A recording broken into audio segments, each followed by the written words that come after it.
on, guys? It's your boy. Welcome back to another video. So, in honor of Captain America Brave New World coming out, I wanted to go through and rank every single theatrically released Marvel movie that we've gotten that's a part of the MCU so far. And I'm really excited to be talking about Marvel content. As you guys know, there's a new show. Marvel Monday!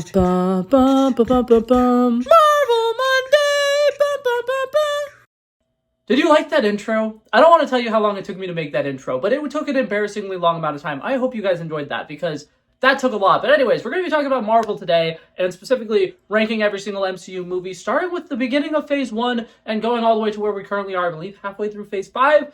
And I'm insanely excited about it. So, that being said, let's dive right into this. So, coming in dead last place, we have the movie Thor: Love and Thunder. Now, here's the thing. Fun fact about this movie, I actually watched it in theaters 4 times. I don't know why. I kind of liked it the first time, and then I watched it the second time, and I was like, oh, that's kind of not as great. And then I watched it the third time, and the more you watch this movie, the more it unravels. This movie has a massive problem with tone, and overall, who was the target audience for this film? Because I feel like for a lot of it, Taika Waititi wanted to make a very grown-up, more, like, comedy-centric movie, and then for some reason, Disney might have potentially been like, hey, make this more for kids. So they added a lot of things that make it seem like it is for kids, but then we get, like, orgy jokes. We get the joke about, like, and we'll get back and we'll feast! Not on the kids. That was a dark time. It was not a very great movie, and then on top of that, with it potentially being a movie that is more for kids, they take Gore the God Butcher, who's one of the coolest villains in all Marvel Comics, and they water him down a lot, which is crazy because you got Christian Bale, one of the greatest working actors today, to play this villain, and he gets around, like, maybe 10 minutes of screen time. If that... I am really upset about the direction they decided to take Thor in this movie. I feel like we should have gotten a lone Thor story, and all of the stuff about him recovering after Endgame, with him becoming Bro Thor and having all of his emotional trauma, they just kind of like brushed past it, which I think was a huge missed opportunity. And coming in 33rd place, we have Ant-Man and the Wasp: Quantumania. If you take the franchise that has been known as like kind of the palate cleanser franchise, one that's been really fun, and a lot of people have been praising it because it is a small stakes movie that happens to have an insane amount of heart and actually is really entertaining, and you're like, you know what, we're going to make a third one of it. What should we do?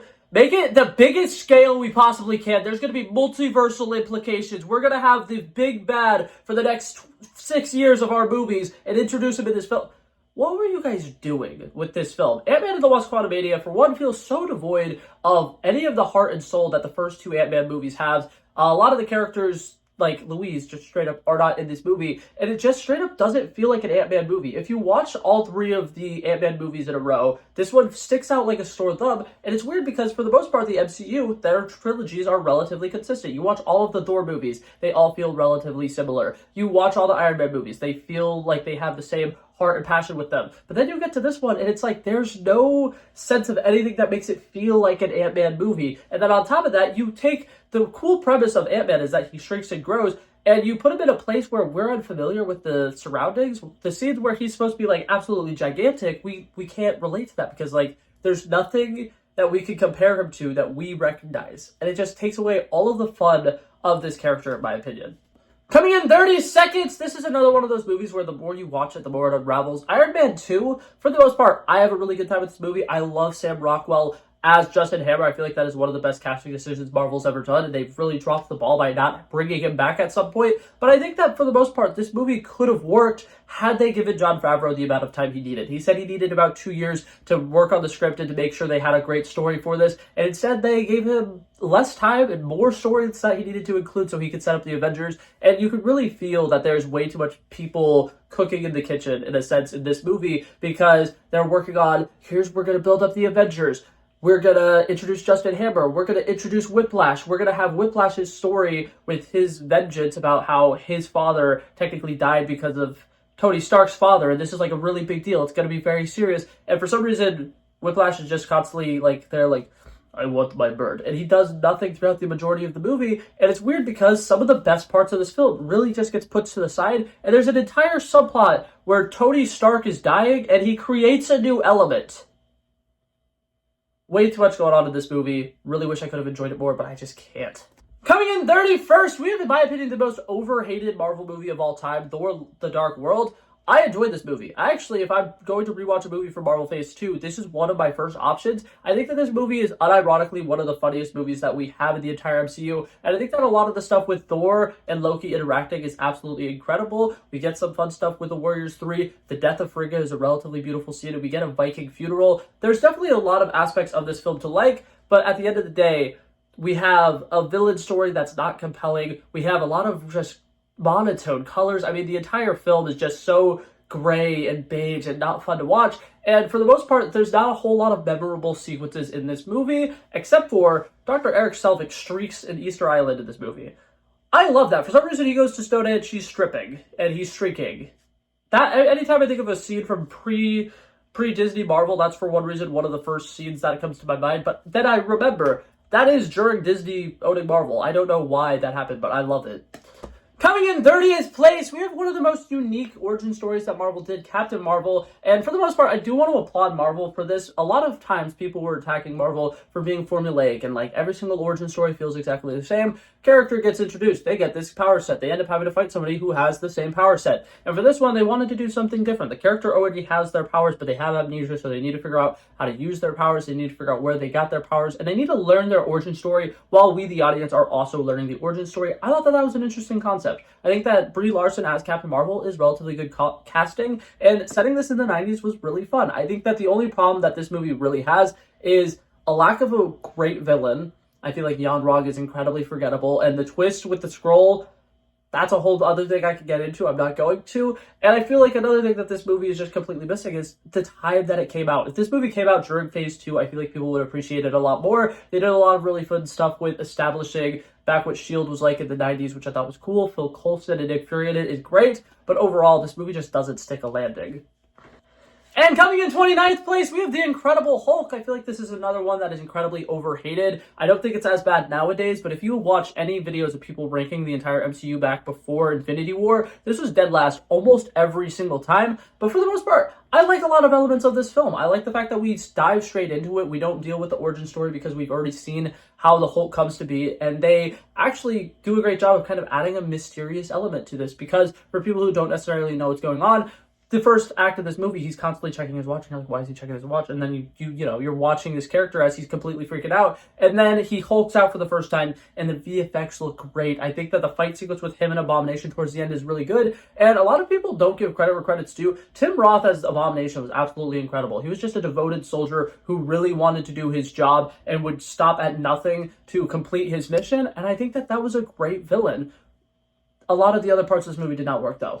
Alrighty, and coming in 28th place, this one does hold a special place in my heart because this is the movie that got me into Marvel. But the first Thor movie, I think that this movie has a lot of fun, and I think that the Worthy Thor storyline is something that is always incredibly fun. If you read the comics, it's always a great story arc, and I like the fact that he needs to learn how to kind of treat people differently. He's somebody who's been a king and has been on a high pedestal his entire life, and he learns a lot about humility in this movie, which I think is a whole lot of fun. But overall, I do think that it does kind of miss some of the funnest parts of Thor, which is Asgard. We don't get to explore Asgard very much. The Warriors 3, they're completely wasted in the MCU, but in this movie in particular, I feel like they could have done more, and I definitely think that just the overall direction of this film isn't great. There's a whole lot of Dutch angles where, for some reason, you're watching the movie and it's like this now.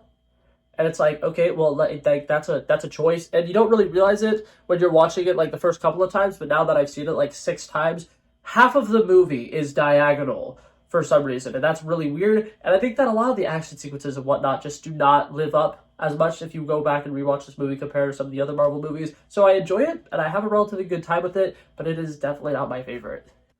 Alrighty, and in 27th place, we have The Marvels. For the most part, I enjoy this movie. I think that it was a fun team-up, and I'm glad we finally had a team-up for the first time since Avengers Endgame. And I think that there's definitely a lot of fun to be had with this movie. The first act, the body swapping, the action sequences, Samuel L. Jackson's absolutely hilarious. But one of my biggest problems with this movie, they don't give enough time for literally anything. None of the characters have any great arcs. Captain Marvel is revealed to kind of be like a war criminal, almost like everybody in the Kree views her as almost a terrorist type figure, and that is something that could have been a very captivating story. It's something that could have been really interesting to dive into, and for some reason they just kind of like scratch the surface of it, and we don't dive into the deeper repercussions of that, which does really bother me. And for the most part, I just think that we don't spend enough time with these characters, that whenever we have moments towards the end of the movie where they're having to go their separate ways or somebody's sacrificing themselves for the other characters, just feels so unearned, and there's no emotional stakes in this movie, which really sucks because this movie could have been incredible. And in 26th, we have Spider-Man Far From Home. Overall, I think that this is by far the weakest Spider-Man movie. I would actually argue this is probably the worst live-action Spider-Man movie we've ever gotten, which sucks because Mysterio's an incredible villain and Jake Gyllenhaal does a great job with him, and we get a lot of really great effects. I think that the bridge scene at the end where he has to use his Spidey sense to navigate this entire bridge is cool. I definitely think that there's a lot of fun stuff with Peter having to grieve the loss of Tony Stark and him having to grow up and kind of rise from the ashes a little bit. But one of my biggest gripes with this movie, for one, I think that the comedy is not great. I think that the writing of this film definitely feels like somebody who's an adult trying to write kids and they don't really know how kids speak. There's a lot of unnecessary secondhand embarrassment that I don't like. And then on top of it, one thing that I personally really have an issue with in this movie is this whole movie, the whole basis of this movie relies on two geniuses not being able to communicate with each other. Tony Stark passed away and he left this pair of glasses for a child. And you're telling me he left a single note in it saying, for the next Iron Man, this is for you. And Peter, who also in his own right is a genius, sees this note and is like, it's for the next Iron Man. That can't possibly be me, and hands it off to somebody else. He wouldn't do that. And another problem that I have with this movie, one of the biggest themes of this film is loss. And Peter is grieving the loss of his mentor, somebody who was like a father figure to him. And he only was given one thing. Tony Stark passed away and left him one thing, this pair of glasses. And he gives it away? That makes no sense. Have you ever lost a father figure? No! He wouldn't give that away. This is the only thing Tony Stark left for him. And he's just gonna give away this pair of glasses to a guy he just met. Fuck all the way off with that. Coming in 25th, I'm a big defender of this movie, The Eternals. I liked this film. I think that for the most part, it was an incredibly ambitious movie, and I watched it for the first time and literally left the theater thinking, that did not feel like a Marvel movie. And I loved that. I thought that was fantastic. Post-Endgame, you want to do something to kind of spice things up. You want to make things a little bit different. And then you come out with a movie like Eternals, and it's like, yeah, that's not Marvel, but it definitely has a lot of the elements that we like about Marvel. We have some cool action sequences. I think that Icarus's flight sequences all look fantastic. I think that Makari's running looks incredible. And there's a lot of action sequences all throughout this movie to like. It just was trying to establish too much. Too much characters in a short period of time. We don't get time to actually emotionally get involved with any of these characters. Ajax's death sequence feels so unemotional. Gilgamesh's death sequence almost has a little bit of emotion to it, but it's just overall, we don't have enough time to meet and get used to all of these characters and fully understand their family dynamic that is supposed to be a big part of what these characters stand for. Overall, I like the movie, but it definitely was too ambitious for its own good. And in 24th place, we have Doctor Strange in the Multiverse of Madness. My biggest gripe with this movie is the marketing for it was way too much. This movie could have been incredible. I think that this movie did not live up to expectations because it set the bar for itself incredibly, incredibly high. The rumors for this movie were insane, and a lot of the advertisements that they were putting out the week that this movie was coming out was like, oh, Professor X is going to be in this. Oh, we're going to see Captain Carter played by Haley Atwell. And oh, we're going to be seeing this character and that character. And it was such a big thing that we were all like, oh my God, they're willing to show us this character in the trailer. What does that mean for the movie? There's going to be even bigger surprises for the movie. And then in the movie called Multiverse of Madness, we see 4 different universes, and they don't do really anything that different with any of them. We get a quick little montage, where they're going through universe and universe and universe and universe, and we see glimpses of what would have been a much cooler movie. And that's kind of a problem that I have with this film, is that overall, the concept, there's so many different things they could have done with a multiversal story. And Marvel themselves has been playing it so painfully safe with all of their multiversal movies that it's just disappointing.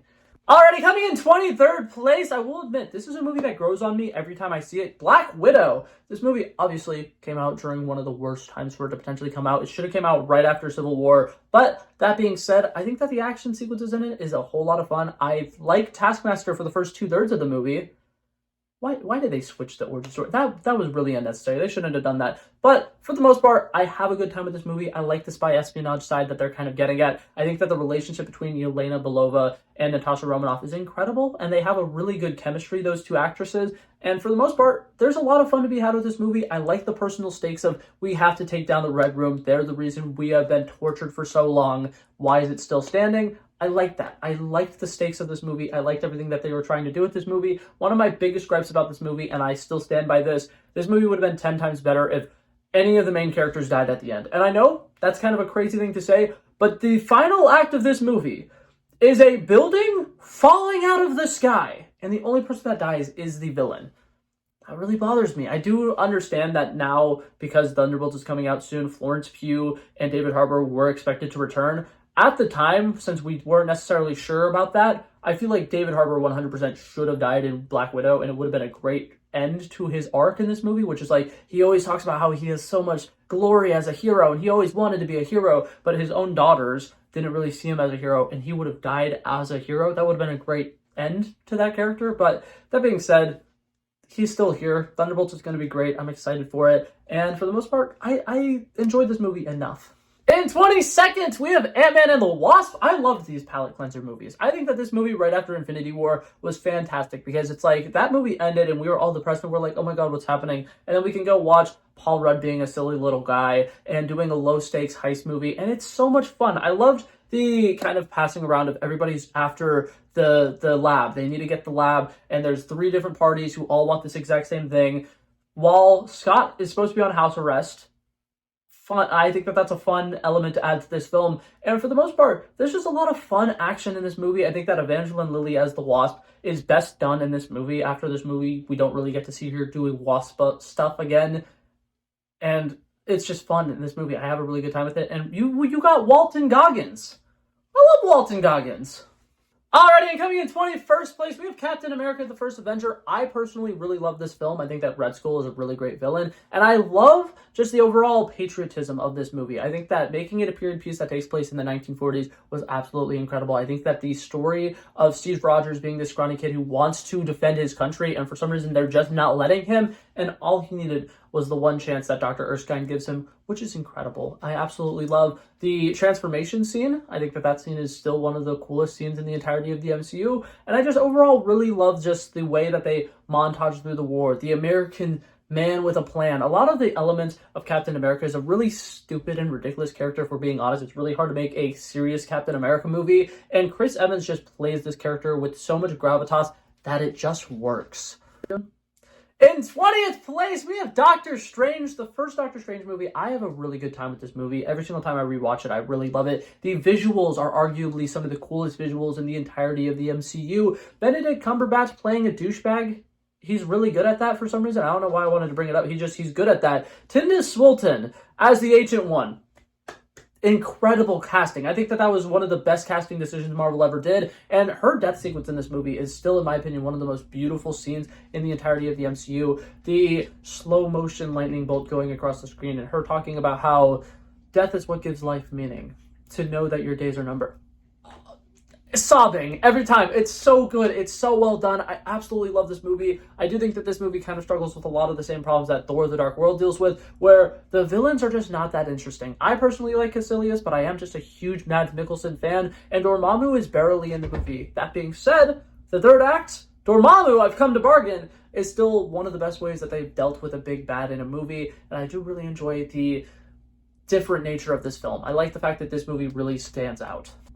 In 19th place, we have Black Panther: Wakanda Forever. Letitia Wright, taking up the mantle of Black Panther, did an incredible job. Her acting performance in here is absolutely fantastic. The way that they honored Chadwick Boseman in this movie is incredible. And I know that I personally am also kind of on the train of they should have recasted the character, but the way that they establish in this movie that he died of a disease just like anybody else is actually an incredibly, incredibly important message that even your heroes, even the people that you look up to, they can just die. Nobody is like immortal. Nobody can just survive anything. Diseases are things that affect everybody. And I think that having him pass away in this movie was an incredible way to, for one, start the film, and for two, set everything into motion and put this in a way that we are honoring the legacy of Chadwick Boseman by doing another Black Panther movie. Instead, where if you were to recast it, it probably wouldn't have felt as great, and it would have been really tough on whoever the actor to play T'Challa. It would have been really difficult. But that being said, I love everything they do with this movie. I think that Namor is absolutely incredible. I think that that is a phenomenal villain, and they did such a great job with it.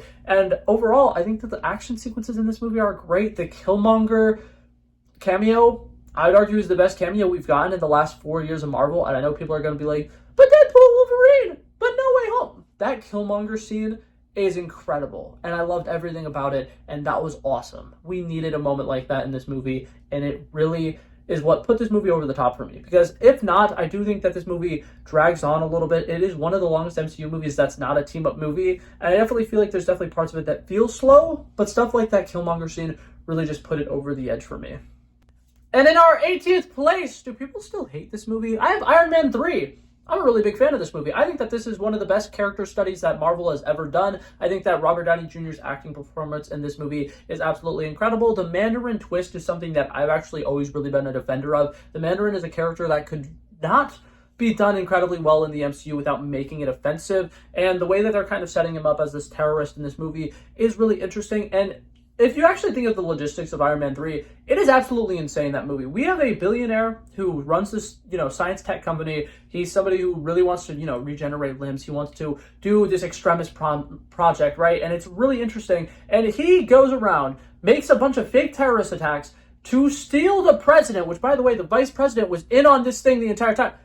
Incredible conspiracy. They do a really good job of kind of making it like a who can you trust type situation almost in this movie. And I like, one of my favorite parts about this movie is that Iron Man, for the majority of this movie, does not have his armor. And who is Tony Stark without his armor? You get a chance to dive into that in this movie. And Robert Downey Jr.'s portrayal of PTSD was also really well done in this movie. And coming in 17th place, we have the movie with the actual Mandarin, Wenwu. He's absolutely incredible in this movie. Shang-Chi.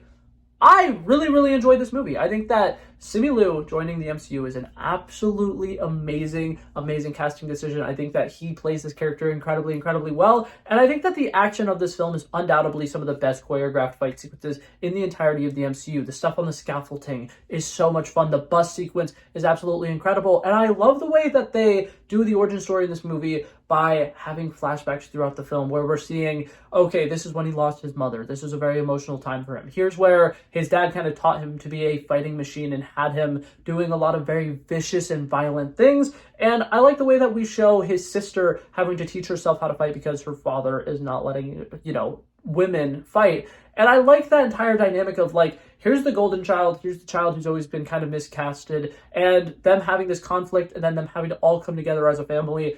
Very interesting movie. I really like the dynamic of it. The only thing that prevents this movie from being potentially top 10 is the fact that we randomly end this movie with the Dweller in Darkness being a giant dragon and a giant CGI fight, and Katie randomly getting the luckiest archery shot in the history of ever. We have characters like Kate Bishop, who've trained her entire life to be an archer. We have characters like Hawkeye, who has trained the majority of his life to be an incredible archer. And then you get Katie, this random girl who does nothing but, sing karaoke, never grows up, and is a valet, and she hits one of the best, hardest shots of all time with a bow and arrow that she's been practicing for 2 hours.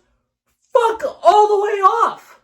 Sorry, I got a little heated there, but in 16th place, we have Deadpool and Wolverine. I personally think that this movie is a little overhyped. I understand it was movie of the summer last year. The Bye Bye Bye opening is absolutely incredible. The scene where Wolverine goes down a street and murders a bunch of Deadpools is incredibly satisfying. But I feel like this movie just feels so much like an event movie that rewatching it actually makes it worse. Every time I rewatch this movie, I enjoy it less and less. And it's just a movie that's not going to age relatively well. A lot of the humor in it doesn't work incredibly well for me. There's a lot of jokes that I feel like are just too not great. Like Ryan Reynolds, I love him to death, but he plays the same character in every single movie. And because I've now seen like 12 Ryan Reynolds movies, it's just not hitting the same. I think that a lot of these moments are just not stuff that's going to stick with me for very long, which really sucks because we get stuff like Channing Tatum's Gambit in this movie, which is incredible. We get to see Daphne Keane return as Laura X-23, which is absolutely fantastic. I loved the sentiment of her not being suited up because she got to live a normal life because of Logan, and I love that. I think that this movie has a whole lot of heart to it, but at the end of the day, a lot of the silly jokes just kind of ruin it and kind of keep it from my top 10. Now in 15th place, we have Black Panther. This movie is absolutely incredible. After watching Captain America Civil War and seeing that version of Black Panther, I was like, oh, this movie's going to be completely different than any other Marvel movie. I don't know what to expect here. And it was fantastic. They kind of turned Black Panther into a James Bond-esque character. We get a lot of really cool moments with him going into casinos and underground places and doing his own like Black Ops work, trying to figure out what's going on, which is a whole lot of fun. We get Eric Killmonger, who is arguably a top 5 MCU villain. And just overall, I love the general vibes of this movie. I think that they do an incredible job of turning the Black Panther into a character who is, like I said, James Bond-esque. He feels like a spy, which is so cool. You get a lot of great chase sequences. We get a lot of really cool action sequences. I love the waterfall fight sequence between Killmonger and T'Challa. It's absolutely fantastic. But that being said, the end battle of this movie, not great. Coming in 14th place, we have the original Ant-Man movie. I love this movie with all my heart, and I have a hot take, and I've been saying this for forever. If Edgar Wright got to make this movie, his original vision for this film, I think it would be a top 5 Marvel movie of all time, and I think that a lot of people would be praising it and putting it on the same level as movies like Captain America Winter Soldier. This movie is fun. There's a whole lot of interesting elements to this film, but I think at the end of the day, my favorite part of this movie is the fact that we have somebody who's not traditionally a hero having to be a hero, having to step in and do a really cool thing. I think that there's a lot of fun to be had with the fact that we have Hank, the original Ant-Man, who is somebody who's struggling to be a good father, and he really just wants to help Scott, who also is struggling to be a father, get the second chance that Hank never really did. He wants him to be able to be there and be a good father for his kid, and it starts off kind of as a, okay, well, the Scott guy is kind of expendable, but also they build this relationship throughout this movie that's interesting. The fight sequence between him and the Falcon was awesome. I absolutely love that scene to death, and I just think that overall, having a low-stakes movie like this in the MCU was an incredible decision. This movie is so personal, and it actually has so much heart, and it just feels so much more, I guess personal is like the best way to put it. It just feels incredible. I love the feel of this movie. I absolutely adore this film. And in 13th place, we have Guardians of the Galaxy Volume 2. I love and adore this movie. I think that James Gunn is probably the best director in the MCU. I think that all 3 of his movies stand out, have a voice that is very unique, and I overall just really enjoy this movie. I think that the team dynamic is once again absolutely incredible. The overall heart of this film is fantastic. I love the story of Star-Lord having to kind of like have this issue of like, this is my father, this is somebody I've been wanting to see my entire life, and then what happens when that person you've been wanting to see your entire life isn't who you thought they would be. Incredible storytelling. I think that ego is fantastic. I love the music of this film.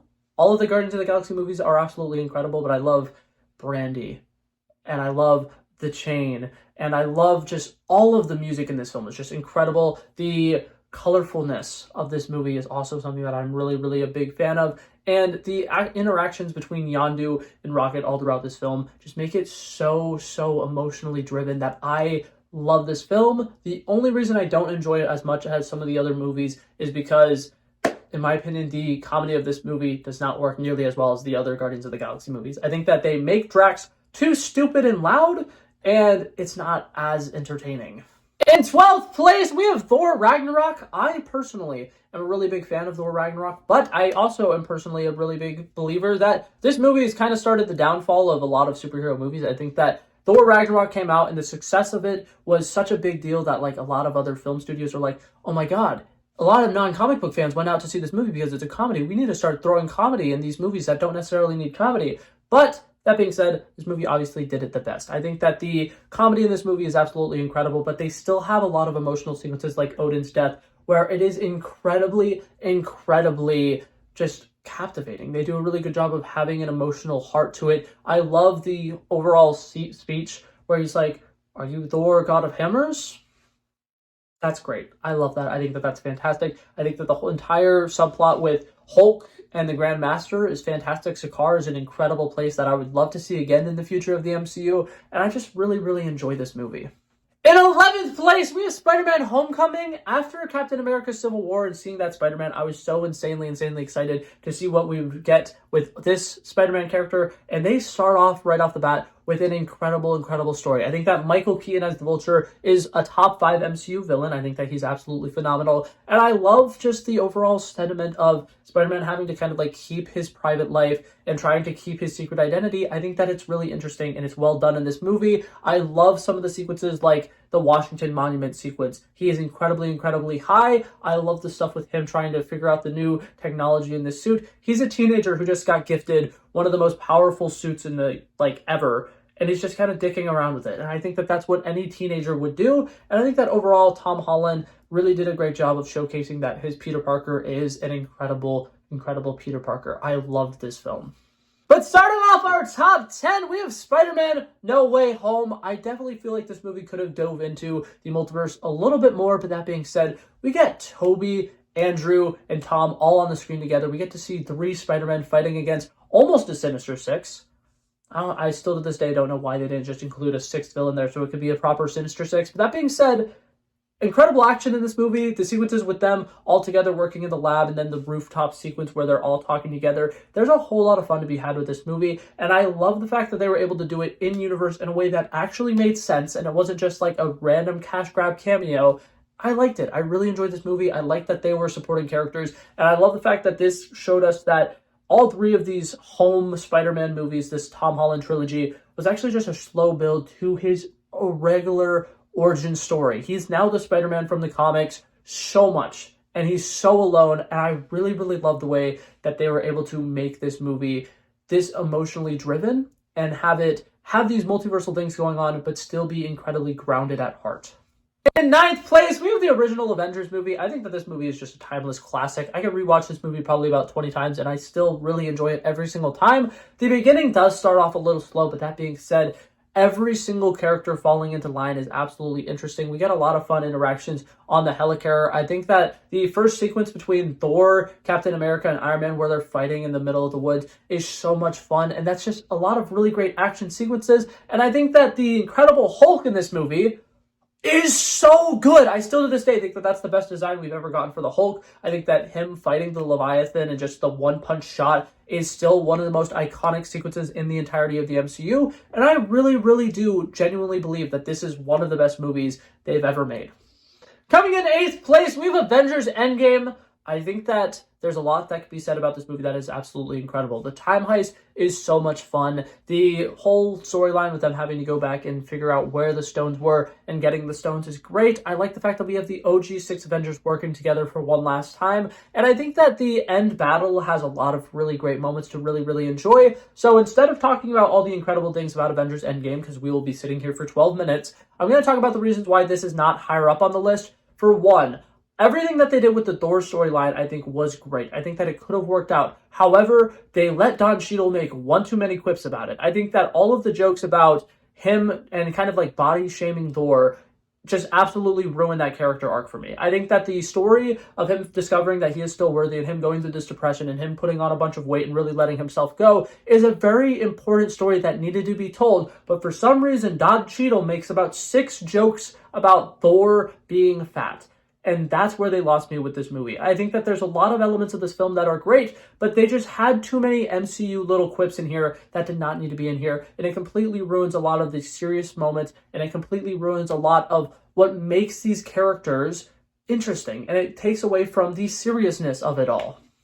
Coming in 7th place, we have the original Iron Man movie. Marvel constantly get criticized for being formulaic and for having the same exact plot lines. And this one was the one that set that formula. So for the most part, I really enjoy this movie. I think that RDJ has incredible chemistry with literally every single person that he works with. I think that Obadiah Stane, Jeff Bridges' performance in this movie, absolutely fantastic. He's somebody who I would also say is a sleeper pick for one of the best villains in the entirety of the MCU. And I really just enjoy the fact that this movie does a lot with trial and error. Tony Stark is new to this. He doesn't know what he's doing making this Iron Man suit. So he has a lot of issues like, oh, the suit freezes up. Okay, now he needs to go and fix that. And I like the fact that they do so much to kind of set up the fact that Tony Stark is a genius, and he feels like a genius, which I really like. This movie is very well written, and the action in it is absolutely incredible, and it just feels so fresh. You could rewatch this movie today, and it still feels incredibly new. I love it. Coming in 6th place, picking the top 5 was impossible, and leaving this out of the top 5 made me so depressed. We have Guardians of the Galaxy Volume 3. This movie sends off, in my opinion, the best trilogy of the entirety of the MCU with a bang. The Higher Evolutionary is an absolutely incredible villain. I love the fact that he's just evil for the sake of being evil. The line, "There is no God, that's why I stepped in," is one of the best line deliveries in the entirety of the MCU, and being able to watch Rocket's story play out throughout this movie was so beautiful. But I feel like this movie kind of deals with an issue that kind of happens in Guardians of the Galaxy Volume 2 as well. I don't think I addressed it when I talked about it.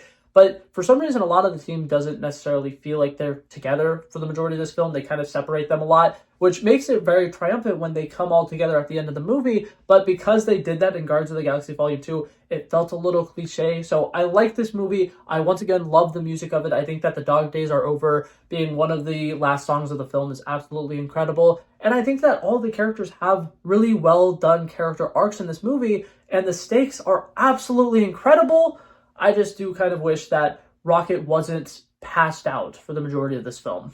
Starting off our top 5 with what might potentially be a hot take, we have Avengers Age of Ultron. I love this movie to death, and I think that this movie doesn't get credit where credit's due. It is the greatest world-building movie in the entirety of the MCU. This movie does so much to establish Thor Ragnarok. It does an incredible job of establishing Captain America Civil War. It lays a lot of the groundwork for the fact that the Infinity Stones are coming and Infinity War is going to be coming up soon, which I really, really enjoy. This movie is the movie that kind of sealed the deal to me that the MCU knows how to do interconnectivity, and they know how to do it incredibly well. This movie has a great story from start to finish, and it also sets up a bunch of other incredible stories. I think that Ultron speaks primarily in quotes. Every single line of dialogue that Ultron has in this is phenomenal. James Spader's voice work for it is phenomenal. I think that the introduction of the twins is really, really well done.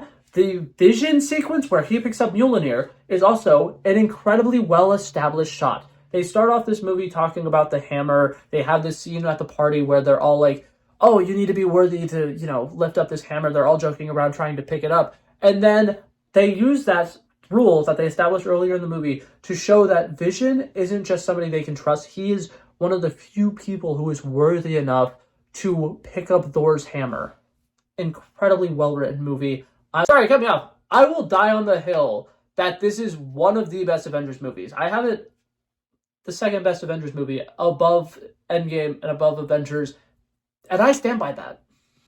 In 4th place, we have Captain America Civil War. This is the movie in the MCU that I've rewatched the most times. This version of Black Panther is probably the best that we see of the Black Panther in the entirety of the MCU. This version of Spider-Man is the best we see of Spider-Man in the entirety of the MCU. I love how quippy Spider-Man is during the airport battle, and I think that the airport battle is just overall one of the best and most fun sequences in the entirety of the MCU. And on top of that, we also get great things like the chase sequence between Bucky and T'Challa and Captain America where they're all running him down. I love that. I think that's incredible. I love the argument of the Sokovia Accords and the way that it is tearing the Avengers apart. But I also, on top of it, just love the fact that neither Tony or Captain America are that incorrect. Like, both of them have incredibly, incredibly valid points all throughout this movie. And it's something that I really enjoy, because if you're going to have a movie that is between two superheroes, two protagonists that we really like, you have to be able to have an argument that actually makes sense, fits both of their character archetypes, and is actually something that is worth arguing about. And it is so well done in this movie. I think that there's people still to this day who'll be like, well, I'm Team Captain America. And there's still people to this day who are like, well, I'm Team Iron Man. And I think that that is really interesting. And I really, really like what they did with this. I think that the Sokovia Accords is interesting. I love Baron Zemo, and the introduction of him in this is absolutely incredible. And say what you want, but he is the only villain who actually successfully completed his goal. We're not going to talk about Thanos because he dies, technically, and they end up undoing his goal. So he won, but at what cost? It costed everything. Yeah, including his head. In 3rd place, we got Captain America Winter Soldier. We got a political thriller. And in our 3rd place, starting off our podium, we got Captain America Winter Soldier. This is the first one that the Russo brothers directed, and it's just absolutely incredible. I love how grounded this film is. I love a lot of the stuff with Sam Wilson's introduction. He's incredible in this. They introduce him as such an incredible person. He's somebody who's just running with Captain America, and then we find out he works with Veteran Affairs, and he's somebody who used to be a soldier, and he's somebody who's so devoted to doing the right thing. And being the new Captain America. I'm incredibly excited for Captain America Brave New World, and I have been expecting him to get the mantle since this first movie set it up so perfectly. I love this film. I think that it's absolutely incredible. I think that having Captain America, somebody who's, very representative of America, having to have conflicts with the American government and having, all of these things where it's he's supposed to believe in, the American people, but now he's having to lose that faith that he has because Hydra infiltrated the Shield. That's an incredible story. I think that Robert Redford is absolutely phenomenal in this film. And my favorite thing about it is that Sebastian Stan as Bucky Barnes is so good in this movie. The action sequences are incredible. I love this film to death. Coming in second place, our runner-up, we have the first Guardians of the Galaxy movie. This movie should not work, but it does incredibly well. We have...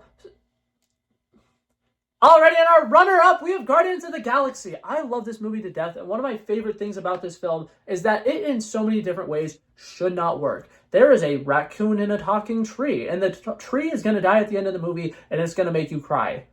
If somebody had told me that before watching this movie the first time, I'd be like, you're being ridiculous, that's crazy. Oh, and that tree only can say 3 words. What?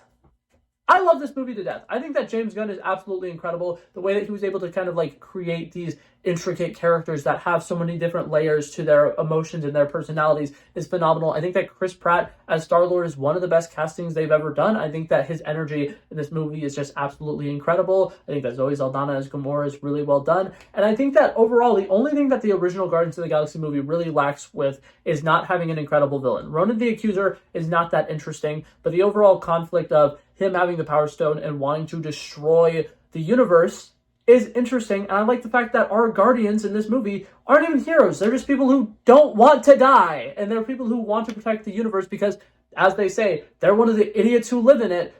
I love it. I think that it's absolutely fantastic. I think that the comedy in it is absolutely incredible. The music is still the best. I think that this is the best soundtrack of all of the Guardians of the Galaxy movies. And I just absolutely love the end sequence with them all grabbing the Power Stone together and saying exactly what you said, bitch. We're the Guardians of the Galaxy. So well done. Absolutely phenomenal film. Alrighty, in our first place is Avengers Infinity War. I genuinely don't see how this could be someone's second place, third place. This has to be number 1. This is by far the best movie that the MCU has ever done. It's absolutely incredible. Making Thanos kind of the main character of the story was phenomenal. I think that everything that they do with dividing the Avengers into a couple of different groups works incredibly well. I love the battle on Titan is really well done. I think that the last stand of Wakanda is incredible. And I think that Thor's story arc throughout this entire film is phenomenal. And something that I think really helps stand out with this movie and kind of puts in perspective how incredible this movie is.